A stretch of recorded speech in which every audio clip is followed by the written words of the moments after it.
Hello and welcome to the Pig and Whistle Tales from Azeroth. As always here at the Pig and Whistle Inn in Stormwind, I go for a variety of subjects with regards to World of Warcraft. So grab a bottle or a pint, sit back and enjoy. This episode will be going over sort of favourite battlegrounds, going over some favourite arenas, why like they're my favourite, what makes them better, are they any good in terms of like the compositions that you bring, what comps are bad on them, stuff like that. As always, we'll go through the weekly news. We have Basrikron and the Zakali Elders, who are the world bosses for this week. One is located in the Waking Shore, the other is located in Zaralak Caverns. Legion Time Walking is our bonus event for the week. You have such things as the Mage Tower that are included in this, as well as some items, mounts, pets, reputation gains that you can get through Time Walking badges. South Shore versus Taran Mill is our brawl for this week. If you have a potato PC, I would very much recommend not doing this brawl, as it will, what's the best way to put this? Your PC might blow up. That's kind of the best way to put it. If it is a lower end PC, it is a 40 versus 40 shit show, to say the least. Fortified, Entangled, or Entangling, and Bolstering are your mythic affixes for this week. Fortified, the mobs, the non-boss enemies, and anything that they summon have increased health and damage. Entangling, you periodically get rooted or snared. And Bolstering, when a target dies or a mob, they increase or they let out a shout and increase the damage and health of the other mobs around them. Thoridau, the Star's Fury, is the weapon that we'll be going over. But before we do that, firstly, I would like to say a massive thank you to everyone who tunes in every week into the tavern, as it is growing each and every week, and this is just amazing to see. But I must ask for your support even more. This podcast is not my full-time job, and I put in as much effort as I can with it without having to put any content behind any sort of paywall. With all of this said, down below there is a link to support the show even further. From as little as $3 a month, it will help push the show to greater lengths. I can get out more content for you more frequently and stuff like that. I know times are very tough right now, but that little bit of extra support would go a massive and really long way for me to help get this content out for you guys. Again, a massive thank you to all of you for just taking the time to even listen to this and to listen to the content that is produced. Love all of you guys, and I hope that you enjoy this episode as well as the episodes previous and those that will be coming out in the future. But we'll get back to Thoridau, the Star's Fury. There isn't much on it. There isn't really much lore behind it, but essentially Thoridau is the name of a legendary bow that drops from Kil'jaeden in the Sunwell Plateau. It is dropped on the 25-man instance. This bow was the highest DPS weapon in the game, excluding wands. Equipping the bow awards a feat of strength as well. The bow resonates with power of the Sunwell. The origins and history of the weapon remain a mystery, even to the Blood Elves. The bow magically conjures arrows ready to be loosened. I don't know, but essentially this bow is very iconic because it's the very first bow that didn't require any ammo from hunters to use. So essentially, back in classic TBC, Wrath, and I'm not sure, but I don't think it was Cataclysm. Essentially, hunters had to use either bullets or arrows for their weapons, depending on which weapon they had, if they had a bow or a gun. These arrows obviously took up a lot of inventory space, and what you would do is have a quiver or a ammo pouch in order to basically have them or to hold these arrows. And if you didn't have this ammo pouch or quiver, it was actually a DPS loss because the pouches and the quivers increased your attack speed. So you actively always had one less bag as a hunter. If you were to get Thoridau, the Star's Fury, you didn't need any ammo because on equip, it generates magical arrows when the bowstring is drawn. So you actually didn't need any ammo, and it magically shot arrows. Now, this was used in Wrath of the Lich King for obvious reasons. Hunters could use this to farm.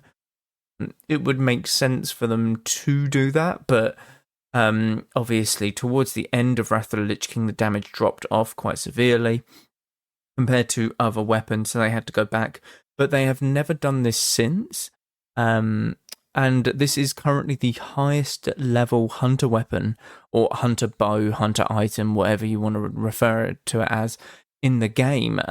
You obviously have stuff that's kind of like the Legion artifact weapons, you have them, but legendary-wise, it is the highest sort of DPS legendary that hunters could acquire in the game to this day, as there has been nothing since. A bow with the same model as like Ranger Generals of Silvermoon and someone called Haluron Brightwing. It's not confirmed whether it is Thorodal. In Legion, Thorodal is hung on the wall of the Unseen Paths Trusot Lodge, next to a couple of other bows, essentially. According to World of Warcraft Exploring Azeroth, the bow was reclaimed by the Blood Elves after Kil'jaeden was defeated. So it's kind of just sat with the Blood Elves, not doing a whole lot at the moment.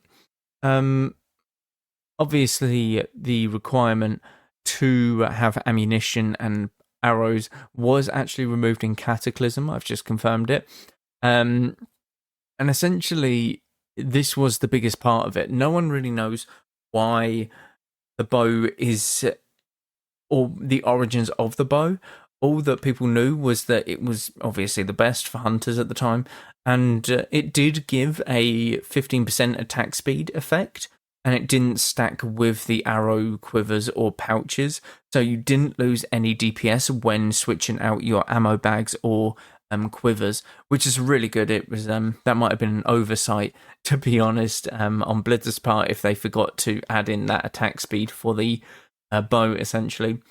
It was added for hunters, obviously, but warriors and rogues could also use it. So if someone was willing to pay a big fee in a GDKP or something, you could have a warrior that took this over a hunter, and that would be really rough, not gonna lie. But essentially, at the moment, it's not had any lore confirmed behind it. It is only permanent. It is the only permanent legendary weapon available to players, and there's literally nothing that explains its existence. It kind of just, it's a manifestation of a bow, I guess, in the game. You obviously have stuff that was like the Warglaives of Azeroth. They don't have much lore behind them, but we at least know where it came from. It came from a Doomguard who Illidan slain about 10,000 years ago, and essentially Illidan spent all that time like getting very proficient using these Warglaives and stuff. But the bow has no such origin. No one knows where it come from and stuff, which is a bit of a shame. It's a very cool and iconic bow for hunters especially, but you know, it's one of them things. Apparently the Blood Elves just have it hanging up now. It's a wall ornament, essentially. But let's get into the episode. So let's start with Battlegrounds. Now we have many different Battlegrounds. Temple of Kotmogu, the Battle for Gilneas, you have, Twin Peaks. But if I had to pick a favourite Battleground, it's going to be the OG. It's going to be a Warsong Gulch. It's going to be the OG Battleground. Now, I remember playing Warsong Gulch when I first started playing the game. Back in 2008, 2009, whenever it was, I remember going into these Battlegrounds, not knowing what the fuck to do, looking at achievements and thinking, oh my god, like get 20 killing blows without dying, that's insane. I remember really trying to farm this, and like I would get to like sometimes 10 but die, and I'll be like, damn it, you know, that kind of thing. And then you get to like 18 and I'll be sweating. I'll be like, oh my god, I can't die now, I can't die. And it took, I don't think I'd managed to do this until like a couple years ago when I completely didn't mean to get the achievement. But you'd always get very close to doing the achievements. It holds a lot of sentimental value. I think that's what's going to influence my decision on the Battlegrounds at the very least. The arenas are going to be different because it will be affected by the composition that I play and the roles that I play, kind of. But Warsong Gulch is one of the OG. It's a very simple map, but it's a very cool looking map. You have the forest area of the Alliance leading into the barren sort of wasteland, which is the Horde side, and it is on the sort of outskirts of Ashenvale, where the Horde are looking to push into Ashenvale for the resources, whereas the Alliance are obviously there to defend and hold them back. But yeah, Warsong Gulch, it's a very simple design, but it was one of the best ones that they had. A lot of the only other one that I can think of off the top of my head at the moment that is similar to Warsong Gulch is Twin Peaks. Twin Peaks being the other Capture the Flag map. You obviously have stuff that is Capture the Flag, but it's also a resource-based system as well. It's 2-in-1, so I'm kind of not counting them. I'm only going to count the pure flag carry sort of deal. Twin Peaks, it's a nice concept, but there's a lot of ways that you can cheese this, I think. Especially if you were to look at it in a classic sense. If you were to put Twin Peaks in classic, you could do a lot with the flag. You can rocket boots with the flag and slow fall off the top of a roof. For Horde, this is so much more effective because the Alliance sort of keep or base is essentially really high up compared to the Hordes. So you could just rocket boots and jump and fly across the entire map if that was still able. You can somewhat still do it, but not to the effect that you could in Classic. But Warsong Gulch just has that element of... It's nostalgic. It's very nostalgic, Warsong Gulch, because you've spent... For those who have played PvP and enjoy Battlegrounds, you've spent a lot of time in there. And if you did Classic ranking... You obviously did a lot of Warsong Gulch, Arathi Basin, and Outer Valley, as they are the only 3 battlegrounds that were in the game at the time of Classic. So Warsong Gulch was very much the go-to for me because it was a lot more enjoyable. I could just kind of piss about and stuff, whereas Arathi Basin, it's a bit more of a slug, in my honest opinion. It didn't generate as much honor. So I'm kind of glad that Warsong Gulch was the main go-to to get honor, as it was the most enjoyable for me. Speaking of Arathi Basin, I would have to put that second. Arathi Basin as a whole is a very nice concept. It's a domination type game. You have 5 bases, and essentially you need to get to a certain amount of resources or points in order to win the battleground. And the more bases that you hold, the quicker your points go up. In Classic, it was 2,000 points. In PBC, I believe it went to 1,600. And I believe in retail currently, it's 1,200, if I'm not mistaken. These obviously dictate how fast the game ends, how quickly the game ends and stuff like that. But Arathi Basin, it's such a nice concept because you're having to communicate with your team. It's like need help defending blacksmith or something, 3 incoming blacksmith. And you'd always have 2 or 3 people defending each base, possibly in Classic.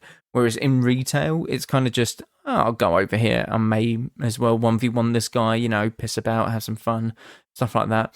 But in Classic, because you needed 2,000 points, if you were to lose that battleground, it would be so not worth your time.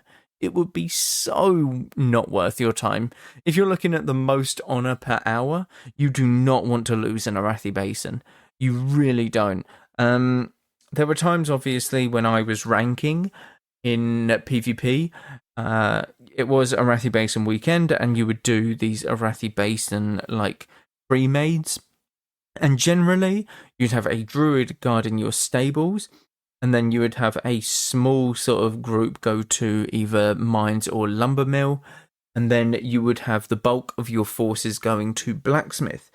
And if it was an Arathi Basin weekend, the team that won the very first fight in Arathi Basin and won the blacksmith fight would essentially win the game, because the communication was very much up there, and very much in favor of the team, because it would be, you have the mines, blacksmith, and stables. You've got like this triangle, and you just keep people at blacksmith, and if they go to gold mines, you send everyone to gold mines and leave 2 people defending blacksmith. If they were to go blacksmith, you all just stay there, and stables, etc., etc. You get the gist. But if it was a Arathi Basin weekend, the team that lost the fight would generally give the game, because it wasn't worth them fighting all that time to lose. So if you were to win the very first fight, you would essentially win the battleground, because the other team would give you the game. And this meant that people who were ranking essentially got the most honor per hour. And it was actually very beneficial for the Horde as well, because there was usually a mutual transaction. There was, okay, we've lost the game, so we'll just give it, we'll stand at base and sort of let them cap everything.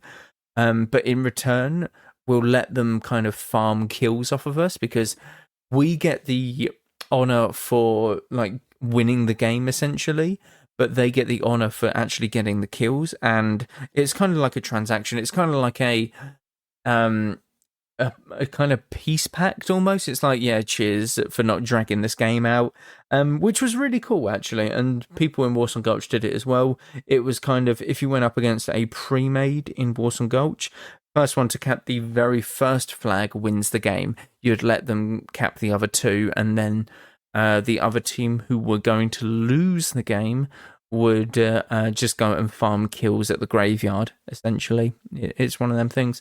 But yeah, these are probably my 2 best. Battle for Gilneas is obviously another Arathi Basin type deal, but only 3 bases make it very difficult to actually like get any sort of momentum on your side, because it's very much, oh, they go to 1 of 2. Like, you need to hold 2 out of 3 to win. And the potential of holding them is a lot higher. Whereas, you know, Arathi Basin, they could go for maybe like 3 bases. There's potentially 3 bases they could go for. 2 of them are more of a possibility than others. But, you know, there's a lot more outplayability, outplayable. You could be outplayed a lot more on Arathi Basin compared to like Battle for Gilneas. You obviously have some weird ones. The Temple of Hotmogu, or Kotmogu, sorry, and you have I always forget the name of it. You have the mines one, the Silver Shard Mines, I think it's called, and you have the other Pandaran one, basically like Arathi Basin. Oh my god, I can't remember it, but it's basically like Arathi Basin, but I just don't like the layout as much. You know, Arathi Basin is the OG sort of resource-based game mode, and nothing quite compares to them. As for arenas, I have a couple that I like. Both of them are somewhat similar in terms of how they are. That is Mugambala and Robodrome. 2 of them are very rarely picked in like AWC. Now, this could have went either way. I could have went for something like Maldraxxus, Colosseum, or Tolvaron as well is a very good one. But I think I'd stick with 2, and these 2 are mainly because they have some sort of levitation to them. They have a y-axis rather than just an x-axis, because they have, obviously, Robodrome has a middle pillar that is a ramp, whereas Mugambala has 2 sets of stairs going up to a sort of more inclined area of this arena. And this can be utilized for many different purposes, but the classes that I play can utilize this a lot more so than, you know, melees. And this means that I can use it to my advantage more than it will be to my disadvantage most of the time anyway. So obviously I play Boomkin and I play Warlock and stuff like that. A lot of these classes benefit from this y-axis because I can fake to jump off and then either wild charge back up there as I'm like falling in travel form, or I can sort of leap backwards with Wild Charge in my Boomy form. The Warlock, I can obviously put my port up there. I can put my gateway up there and just gate up and down and portal up and down. This is very good for if you're against melee. Now, the comps that obviously I play with one melee and myself a caster. That's primarily our main comp. So the melee is very mobile as well. It is a hunter, so survival hunter. So he's got a lot of ways to get back up there and, be very mobile and quick to get back up and down on this y-axis. So these are very good maps just for us in general. Any good comps that would benefit from these sort of maps would be caster comps. Warlocks, any warlock compositions in general, anything that has a portal, so a Mistweaver monk might be good up there, a Windwalker monk might also be good up there. There's many different things that you can essentially do, or there's many different portals that you can have in the game that will make these sort of maps very useful. And bad comps on these sort of maps are probably like very heavily melee based. You probably have like, what am I thinking? Warrior for sure, I think, is a bit of an annoying one to deal with these sort of y-axis maps. But you also have stuff that's actually quite annoying to get up there, which is Demon Hunter. Strangely enough, they struggle a little bit with this because their dashes are very much x-axis, and the backflip is a small y-axis increase, but not enough to get them up to these like ramps. So any bad, I say bad comps, these still aren't bad comps. The map just doesn't favour you as much if you're against like a caster cleave. But if you're looking at a sort of good composition for like smaller maps, you are looking at them melee cleaves. So if you're looking at, say, Blade's Edge Arena, which is just the bridge in the middle, it's very good for melee cleaves, primarily because it is just a straight line, a very thin line. People can't really kite you as well. It's very difficult to kite, I should say. You're looking at Hook Point as well. Hook Point is a very congested map. Everything's close together. There's not really that many great line of sight blockages on this map. So any sort of melees on this map, melee compositions, is very good. And, caster compositions on these sort of maps are very rough. Generally speaking, anyway. But that is it for this episode. Thank you all very much for listening. As always, do check out all of the links down below. Twitch, YouTube, TikTok, absolutely everything. It's all happening all over the social medias. And be sure to check everything out. Support the show even further by clicking the links down below. But thank you all very much for listening, as always, and go with valor, friend. Goodbye all.